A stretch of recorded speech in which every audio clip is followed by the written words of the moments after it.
The prices of everyday purchases have been rising for several months, and the cost of heating and electricity will increase dramatically from July because the government has refused to extend the so-called shield, that is, the special subsidies of basic costs that were supposed to protect Poles from the effects of rising energy commodity prices and CO2 emission charges. To make matters worse, Poland is experiencing a wave of redundancies from closed factories that are moving production abroad. Will this affect the upcoming European elections? Donald Tusk, when running for office, announced that it would be cheaper and that every Pole would have money in his wallet. What is the situation? We ask at the Warsaw market.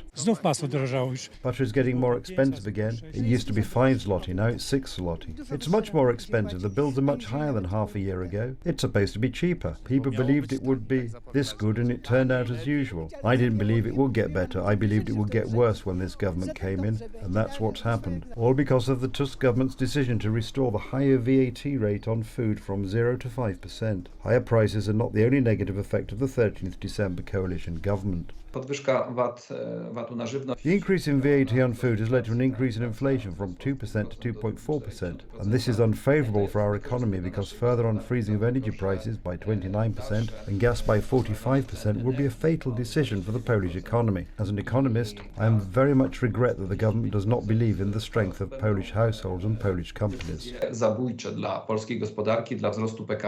Entrepreneurs, and in fact all of us, will experience gigantic increases in electricity and gas prices. Hence the initiative of law and justice politicians who are collecting signatures for a citizens' initiative to stop price increases from July.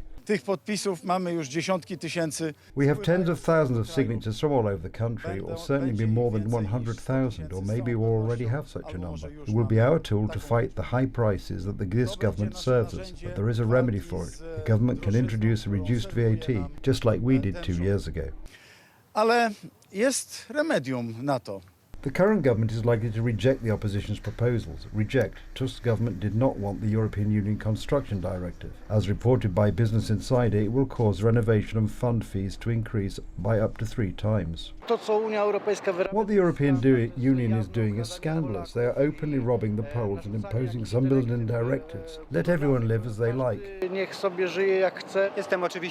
I am, of course, in favour of protecting the climate, but I believe that certain assumptions of this Green Deal are beyond our capabilities. The poorest people will feel the increases the most. Besides, many people already have problems with the renovation fund because they pay, often a lot, and there are no renovations.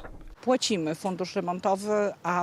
the renovation fund and nothing happens in our apartment building. How much do you pay? For the renovation fund we pay 129 zloty. So 3 times that's 390 for doing nothing. Yes, that's exactly what we take seriously.